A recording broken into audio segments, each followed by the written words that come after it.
Okay, so this is going to be a summary of how we are going to solve, how do we solve the radial equation, which is this equation that is written here. So this is the equation 4.35 in your book, third edition, and we are trying to find this function that we are calling big R, which is the function of little r, which is the distance. So this is the radial equation. We went through many steps. The first step that we went through was to rewrite this function r as a function u of r divided by r. This gave us a new equation, which we wrote like this. So this equation that we got with this function u looked very much like the original Schrödinger's equation that we were studying in one dimension, because this part here, this part where there is the v, it has another part that also depends on the r, which is this one. But if we see this whole thing as an effective potential, you see that this equation looks very much as the time-independent Schrödinger's equation that we were solving in one dimension. Okay, so this was the first step. Now, to solve this equation, we need to know what is this potential. We are studying the case of the hydrogen atom, and for the hydrogen atom, this potential is this. It has some constants. It has the charge of the electron and the proton, so this is square. There is a negative sign, and 1 over r, the distance between the electron and the proton. Okay, so this is the equation that we want to solve, and we went through other steps trying to simplify even this equation. Which were those steps? We introduced this kappa, which we defined as minus 2me, square root of that, divided by h bar, or if you prefer kappa square, it appears in many parts, the kappa square will appear now, 2me is energy, divided by h bar, m is the mass of the electron. We also said that instead of playing with r, we would introduce this variable rho, which is just kappa multiplied by r. And there was another constant that we introduced, this rho 0, which was involving all of those constants, the mass, the charge, and then 2 pi epsilon naught, h bar square, and the kappa. So you see that this rho 0, and this is very important, this rho 0 contains kappa, which means it contains the energy, okay? And one of the things that we want to do is to obtain this energy. We haven't obtained it yet. And so we want to obtain the energy and this function r. Okay, so how did we proceed?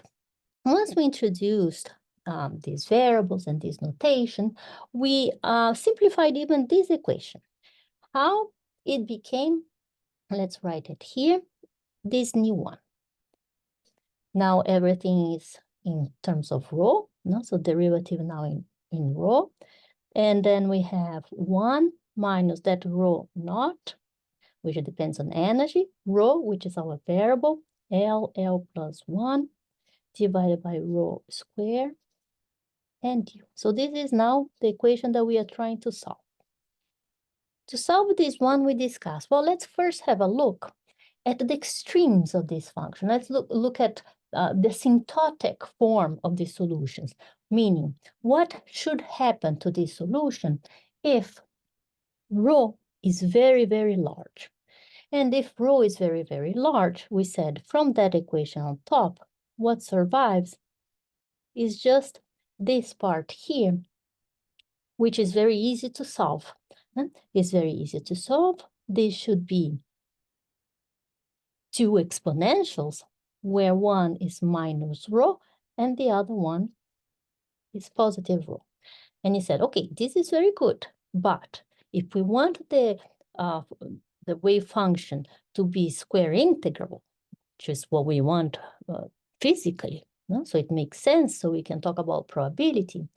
We know that we are going to exclude this part, because when rho goes to infinity, this part would explode, and we don't want that. Okay, so we just kept the part that is decreasing with rho, decreasing exponentially, which will guarantee that the equation is, that will guarantee that the function is square integral. Okay, how about the other extreme, where rho is very small? Then that equation becomes something like this one, where only the part with the L plus 1 survives. Okay, and this one also we can solve. We talked about it in class. It should involve two parts. This rho L plus 1, put it there to see that it does solve the equation, and this rho minus L. Okay, but again, the same story. What we want, we don't want the function to explode as we go to 0. This piece here explodes as we go to 0, so we cut that. So all that made us conclude that whatever this u is, which we don't know yet, when rho is very small, it should have this, should decay like that, to 0. When rho is very large, it should decay according to this exponential. So these are the asymptotic forms, the two extremes. And well, how about in between? Well, we should have something there, some piece, some function to stitch it all. Okay, so what is missing now in this story? We need to find this function here, the v. How do we do that? We go back to this equation that we have, do the second order derivative here, put our u here, and then we get an equation for the v. So this is something for you to do. It's a long, tedious game with derivatives, but you can do it. And then once we do that, we arrive at this new equation, which is just the equation for v. So let's write this equation is rho second order derivative of the v in rho. Then we have 2 L plus 1 minus rho, first order derivative. And then we have rho naught, we have 2L plus 1 and b. So this is now the equation that remains to be solved. And if we solve that, then we will finally have, remember what we want? This part, okay? All right, so let's continue with this. Just if you were following with the book, this is the equation 461. And now, how are we going to solve this equation? What we did is, well, let's try to guess something here and let's see if it works. So let's write this function v as some polynomial. So I'm going to put here a power series of this rho, okay, where the power is some j, where this j, well, we'll see what it is, but in principle it goes from 0 to infinity. And in front here, I have these constants, cj's, where the cj's are constants, are the coefficients. Okay, so what we have in mind here is a polynomial, but in principle, going all the way to infinity. Let's see if this can work, okay? Let's see if this function that we wrote here really satisfies that equation, okay? So how are we going to do that? Well, we are going to put this function in that equation, okay? To put this function in that equation, well, here we have the function. Very good. We just put it there. Well, here we don't have the function. We have the derivative. So we'll have to do the derivative of this. And here we have a second derivative. So we'll have to do the second derivative of that. Okay. And so we are going to C, check if this is a good option, if this can be a solution or not. Okay, so let's go with these derivatives, okay? And see if we can solve. So I'm going to start with this part here, okay? So let's try to do the derivative, the first order derivative, okay? Okay, so that derivative will give us, once we do the derivative of rho, we have the Cj is just a constant, but now we get the j that came down, rho j minus 1, going from j0 to infinity. Well, this is not good. We want each one of these terms, this term, this term, and this term, we want all of them to have the sum is starting from j0 to rho, but here rho j, okay? Here we want to have this sum in rho j, here we want to have this sum in rho j, and here we want to have this sum in rho j. Let me try to explain why, okay? So let me make a parenthesis here. What we are trying to do is the following. We want to have these three terms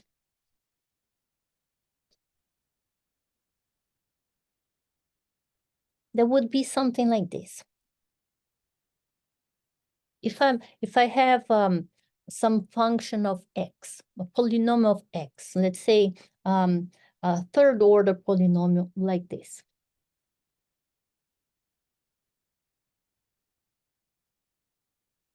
Okay, so this would be, let's say, the part after I did the second derivative. This would be the part for the first derivative. So let's suppose I get this polynomial. And this would be my original one, C1 of x, C2 of x square, and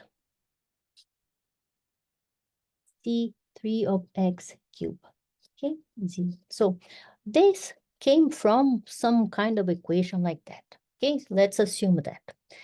Okay, so what we want to find is the coefficient C1, C2, C3. Okay, so we want to know what is the coefficient C1, C2, C3 that satisfies this equation. Okay, so we are not trying to find the variable x. Okay, we want to know what is the coefficient C1, C2, C3 for which this is true. Okay, for any value of x. Now, our x is our variable, any value of x. So how can I make sure that this will give me 0, that this sum will give me 0? And so you see that it's important to have x, x squared, x cubed, x squared, x cubed, x squared, x cubed, for all of the terms, no? For this term, for this term, for this term. And then what do? I pick. How can I make sure that that will be 0?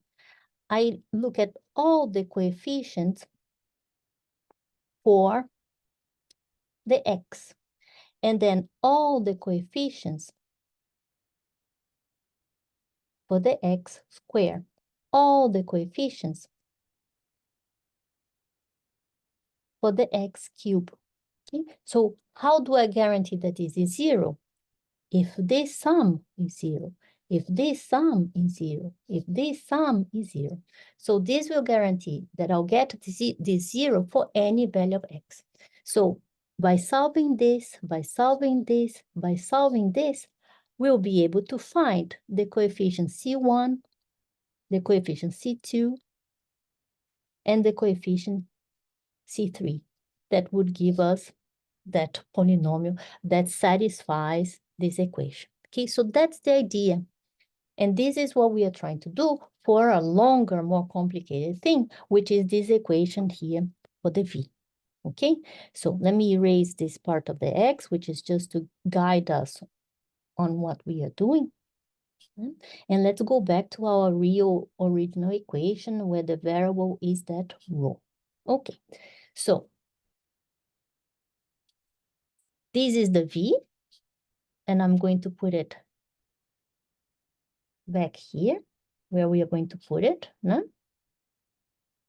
So we are guessing that our V is that power series, Cj rho j, from 0 to infinity. Now comes this part here, which we already did this derivative. We said this derivative is Cj, j, rho j minus 1. But we are a little disappointed because we don't have this starting with j as we have here. We want the same powers. Well, so then this is j is just the name of an index. So let me give it a different name. Let me say that j minus 1 is some index m, okay? Which then means that j is going to be m plus 1. So I'm going to change this. Instead of calling it j, I'm going to give it a different name to this index, which is now m. So now I have a sum where is j, I put m plus 1 to infinity. Now this, wherever is j, I have m plus 1. Wherever j is m plus 1. And here now, I made sure to start with m. Okay, now, this m plus 1 means that my sum is actually starting from minus 1 to infinity. And then you say, okay, good that I made this to be m, just as here I have j. But not good that it's starting from minus 1, while here I'm starting from 0. But look, when we put minus 1 here, what do we have? Minus 1 plus 1, which is 0. So that minus 1 doesn't contribute to this story. So I can rewrite this just as, well, doesn't hurt to start from 0. Okay? So then things now look very similar to this guy.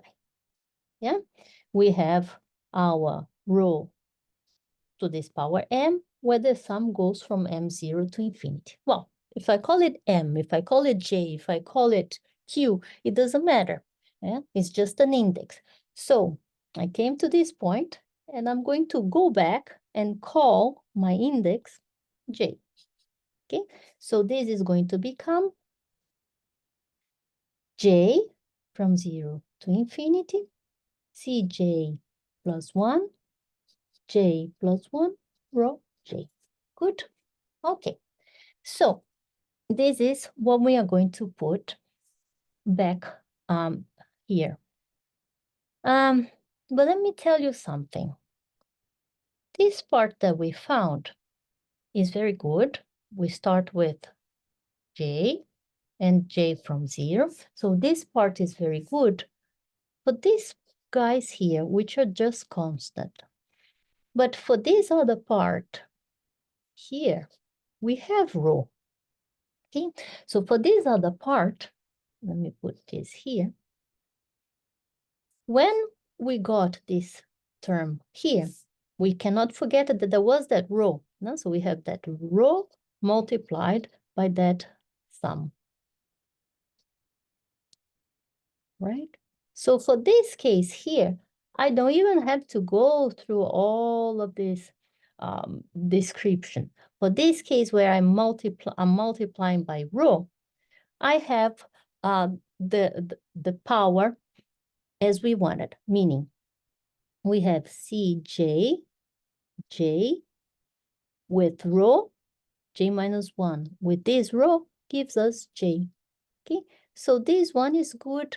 It's just like this one, and the j here starts from 0 going to infinity.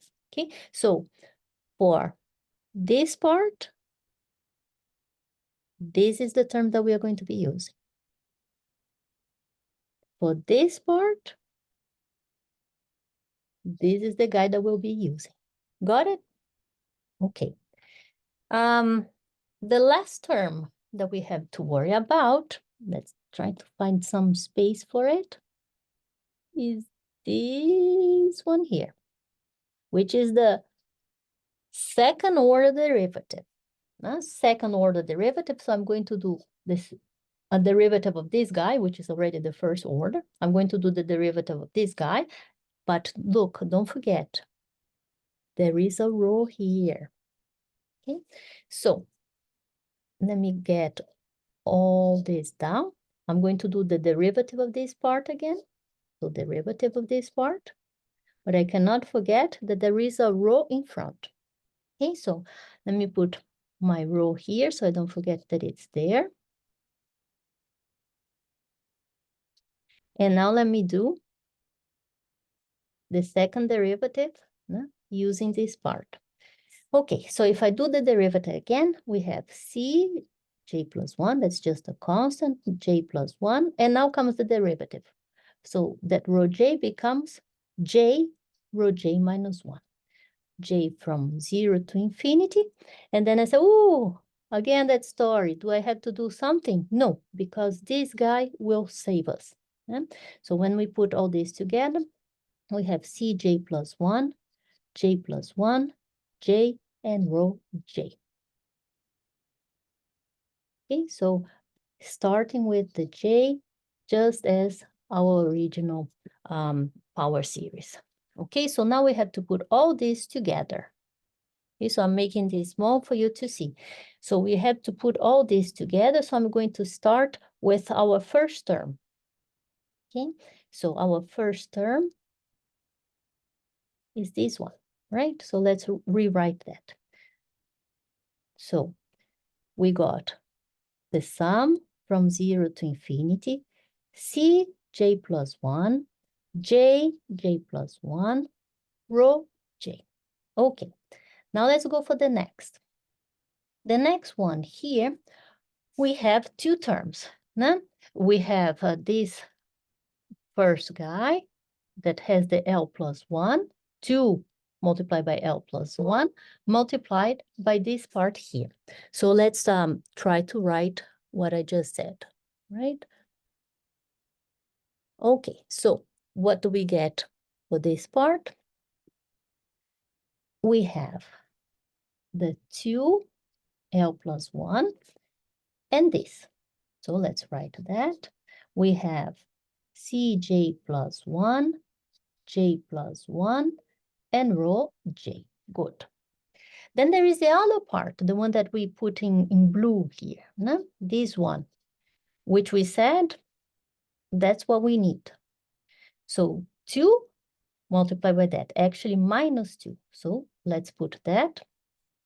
We don't have much space, so I'm going to put on the next line, minus 2 and minus 2 multiplied by this blue term, which has Cj, J, and rho J, correct? And finally, the last term, which is the one with the rho naught, the 2L plus 1, and the polynomial, and the series. So, well, again, I don't have much space, so I'm going to put on this next line. So we have plus rho 0 minus 2L plus 1, and our Cj rho j. All this equal to 0. All right, so this whole thing is our equation. And remember, we put this rho j, everything in terms of this rho j. So what we have sum of j0 to infinity. Inside here, we have Cj plus 1, J plus 1. We have plus 2, L plus 1, Cj plus 1, J plus 1. We have minus 2, Cj, J. We have plus rho 0, minus 2, L plus 1, Cj, all that multiplied by rho j equal to 0. Okay, how can I make sure that this is true? How can I make sure that this is really equal to 0? If this part here is equal to 0. Okay, so we found an equation for the C's, no, for the constants, for the CJs. So let's write this equation. What do we have? We have J plus 1 multiply by the CJ plus 1. Then the next one we have plus 2L plus 1, J plus 1 multiply by the CJ plus 1. And then we have minus 2J CJ. And we have plus rho 0 minus 2L plus 1 CJ equal to 0. Okay, so this is the equation that will guarantee, let's go all the way back, that will guarantee that our V written like this really satisfies this equation. Okay, so let's go back to that equation for the C's, for those coefficients. How can we write this equation? Look, we have two parts that depend on Cj plus 1, and we have two terms depending on Cj. So what I'm going to do now is I'm going to put Cj plus 1 on the left and Cj on the right. So from here we get Cj plus 1. Well, let me do one more step that will make it more clear. So you see that these two have the j plus 1 in common, correct? And then what survives? J plus 2L plus 2. Okay, all that multiplied by Cj plus 1. Okay, now let me put everything that depends on the Cj on the right side. So this will become positive. So 2 multiplied by j. This also will become positive, plus L plus 1. Then this will become negative, and this is all multiplied by Cj. Okay, now I'm going to put this, what I said there. And so Cj plus 1 is then equal to 2J plus L plus 1 minus rho 0 divided by J plus 1, J plus 2L plus 2, all that multiplied by Cj. Okay? So this is our equation for the coefficients. This is a very nice equation. What does it tell us? If you have one coefficient, if you have the C0, so if J is 0, you have the C0, you will be able to get the C1. Oops. And if you now got the C1, you will be able to get the C2, and so on. And from C2, you get C3, and from C3, you get C4, and so on. You get all the coefficients if you start from 1. And where would this 1 come from? Normalization. Okay, so that's beautiful, and this is called a recursion equation. From 1, you get all the others. Excellent. Everything looks beautiful, but there is a catch in this story. And what is the problem? Let's again see what happens to this equation in an extreme scenario. Let's think about what we get when J is very large. Okay, when J is very large, what would survive in that equation? Well, we would have Cj plus 1 in the numerator. The term that the largest one is the 2J.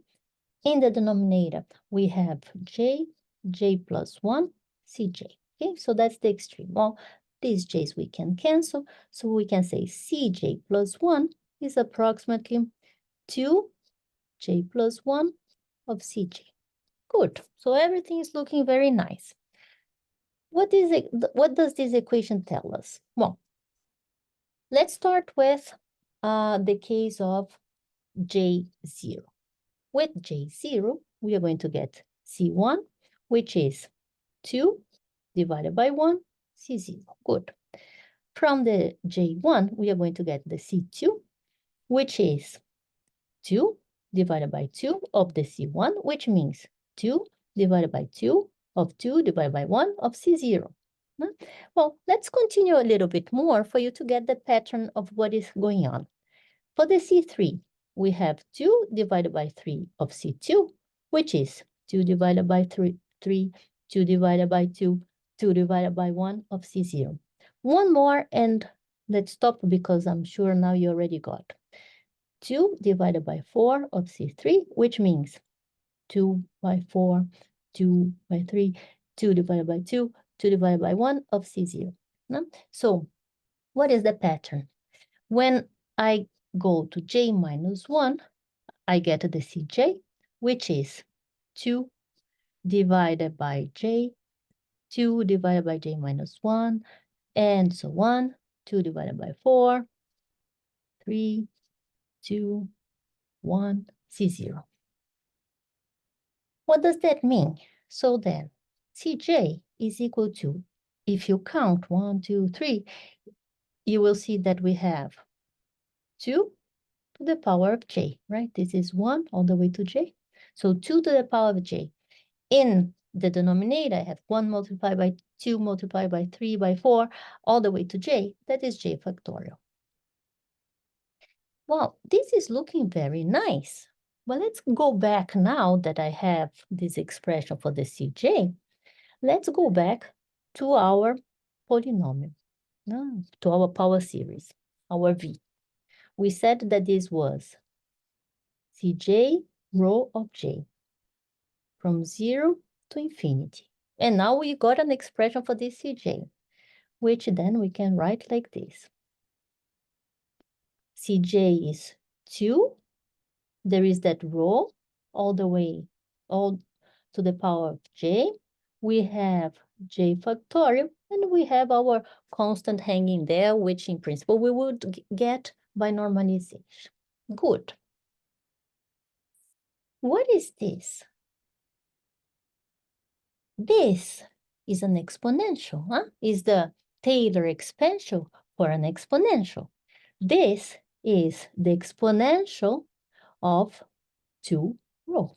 That's the Taylor expansion of this exponential. So everything is looking very nice. Yeah, we got a closed form here, C0 of this exponential 2 rho. So let's go back to our function of u. That's where the whole thing started from. We have rho to L plus 1. We have exponential of minus rho. And now we got this exponential of 2 rho, C0. Looks very nice, but what is the problem here? Remember that we want the function to be square integrable. It cannot explode. What do we have here? Exponential of rho. So it will explode. We are in trouble. Okay? So how are we going to solve this problem? We have to prevent this sum to going all the way to infinity. So it's this function going all the way to infinity that gave us this exponential. In other words, we'll have to truncate. That's the expression. We'll have to truncate. We will not keep going forever in our recursion. We'll have to stop somewhere where we are going to say at Cn minus 1, meaning once we go one step beyond, Cn has to stop, has to be 0. So we are going to prevent the sum from going all the way to infinity. So we are going to do this truncation. We can go, j can be 0, j can be 1, j can all the way to n minus 1. And that's it. After that, stop. Okay, so let's go back to the equation that we wrote. The recursion equation that we wrote was, let me rewrite it here, was this one. 2j plus L plus 1 minus rho 0. And then here with j plus 1, j plus 2L plus 2 of this Cj. We are saying that once J becomes n minus 1, which would give us the Cn, this will have to be 0, okay? Which means this whole part here will have to be 0. So let's write what this is. Now, when J is n minus 1 plus L plus 1 minus rho 0, n minus 1, that's the J, plus 1, n minus 1 is the J, to L plus 2,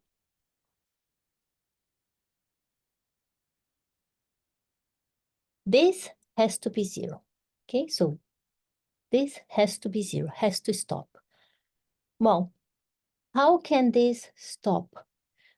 How can we make sure that this is 0? If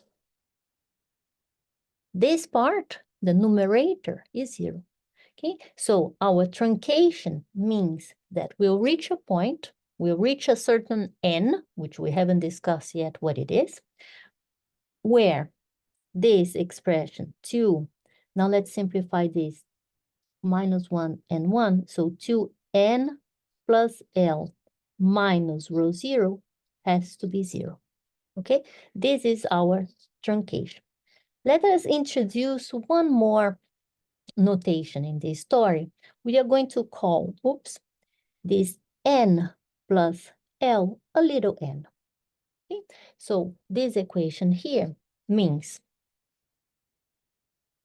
that rho 0 is equal to 2n. This is very, very nice. Why is that? Probably already forgot what this rho 0 is, right? We wrote so long ago. But let's rewrite it here.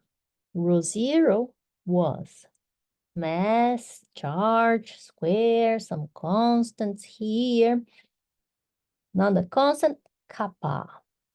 And what was kappa?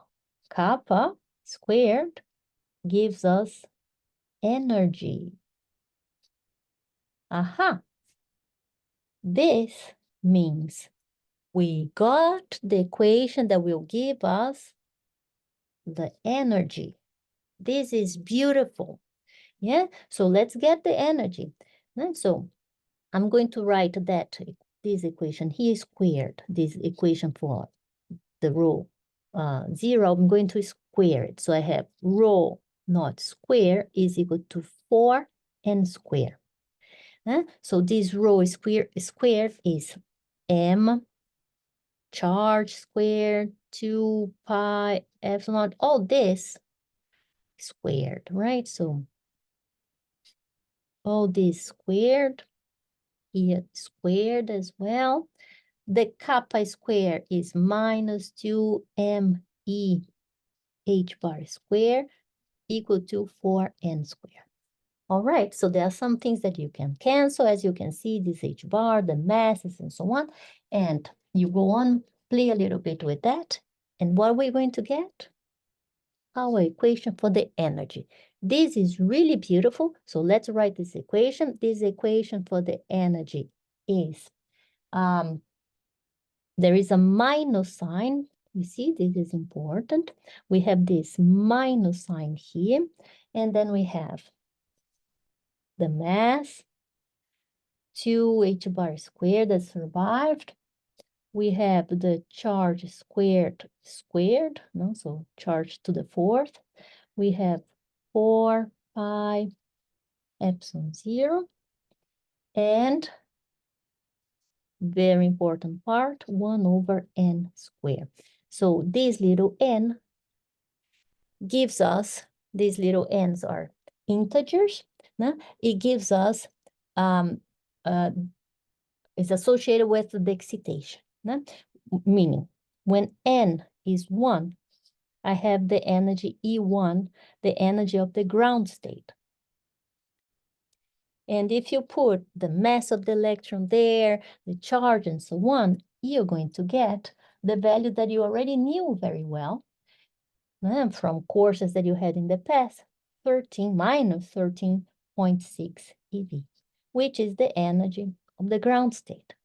If you put n equal 2 there, you're going to get the energy of the first excited state, put all the values there, and that is 3.40 eV. No? So how do we get that? This is the E1 divided by n squared divided by 4. No? So this gives us this value. Okay, beautiful. So all that finally gave us the energies. So that's very special. Long story, but very special. Okay, but remember, we wanted to get the part solution of the radial equation. So now we have everything. Let's remember what we wanted. No? So this equation was U divided by R, which we wrote now as, in terms of rho, right? We wrote rho L plus 1 exponential of minus rho, this V divided by R. And of course, you'll have to put this rho is kappa R. Okay, so our R is that. Let's talk a little bit about the rho in this story. Rho kappa R, now that you have the relation for the energy, if you put the relation for the energy here, you will be able to find that this rho can actually be written as a constant. Oops, sorry, not like, it's the R and then a constant N. Okay, so for each N, ground state, first excited state, you have a value of this rho. And what is this A? This A is Bohr's radius, okay? Bohr radius, and it's a whole bunch of constants, 4 pi epsilon 0 h bar square m e squared. Okay, so you will get all this if you put the expression for the energy inside this kappa. Okay, okay, so this is good. So let's go back to our R. Our function is there, is therefore for each value of n, so that means this function here depends on n. For each value of n, we'll have the rho is going to be, as we just wrote, RAN to this power L plus 1. So that means this function also depends on L. Then we have exponential minus RAN divided by R. And how about our V? Our V is that sum of Cj. Rho is RANJ. Now, this J goes from 0 up to what? Up to n minus 1. That was our truncation. And what is n minus 1? Well, remember that we defined little n to be big N plus L, which means big N is little n minus L. So this part here is actually n minus L minus 1. This is the maximum value that we have. Okay, so this is the degree of this polynomial. This is a polynomial of degree n minus L minus 1.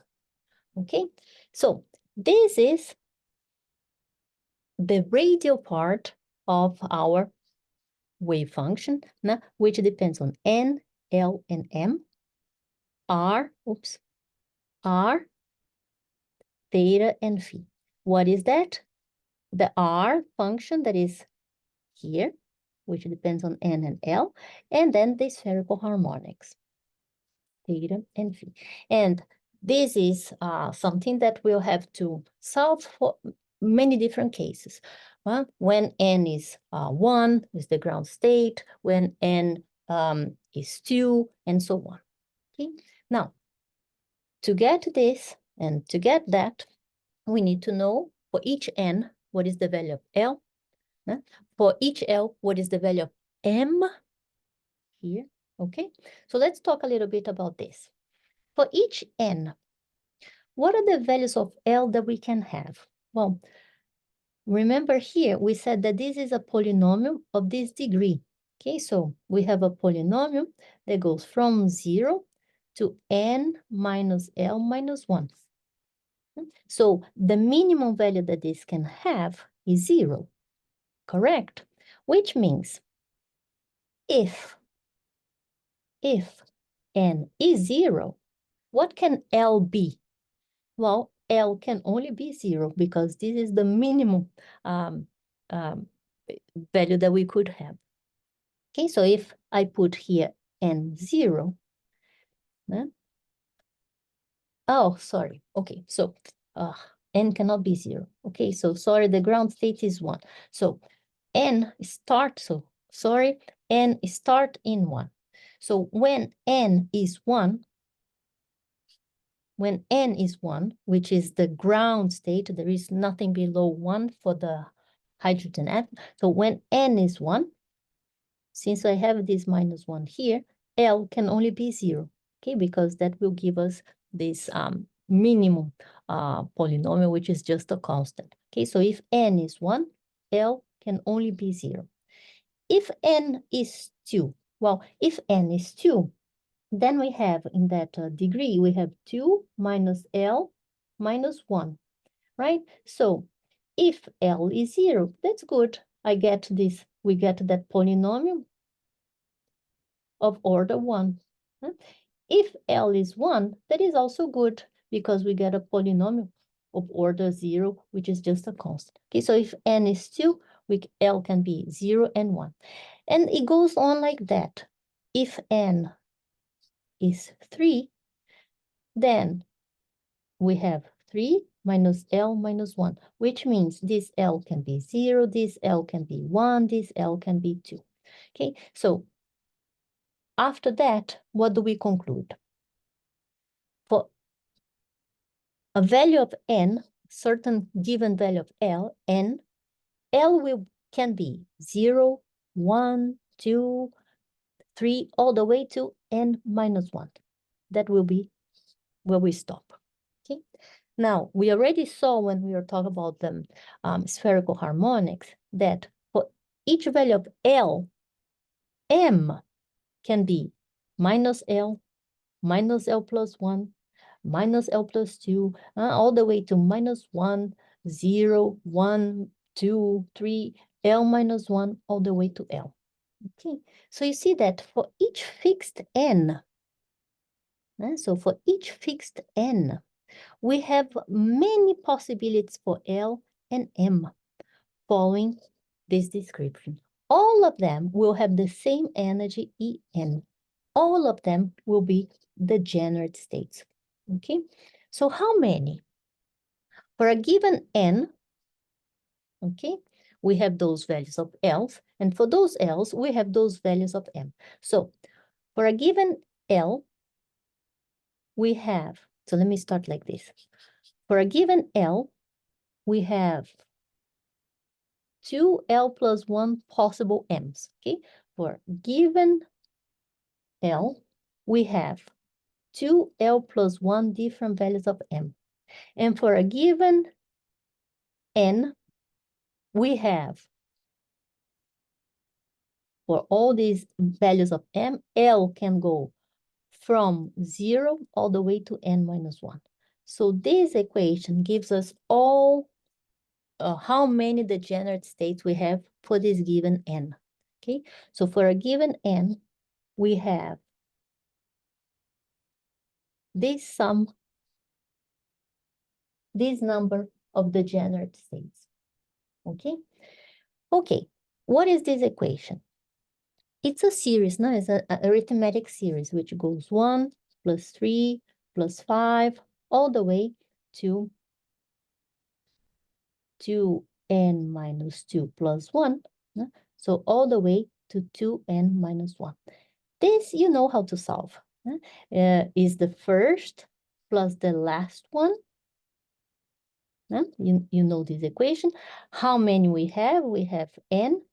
All that divided by 2. What does this will give us? Well, this cancel. So we have 2n squared divided by 2n squared. Okay, all that to say, for each n, we have n squared degenerate states. So for each n, we'll have many different values of L and M that will have the same energy En. Okay, so I think that's good enough. What do we have to do? What are the problems that you should do? Try to find. These are trying to find the spherical harmonics, combine all of them into these wave functions for given values of L and given values of L, given values of M. No, so there are several problems in your book that you can solve like this. Remembering that at the end, you cannot forget to normalize this guy, okay? Normalize this part, the radial solution, and that means finding the C0 in this story.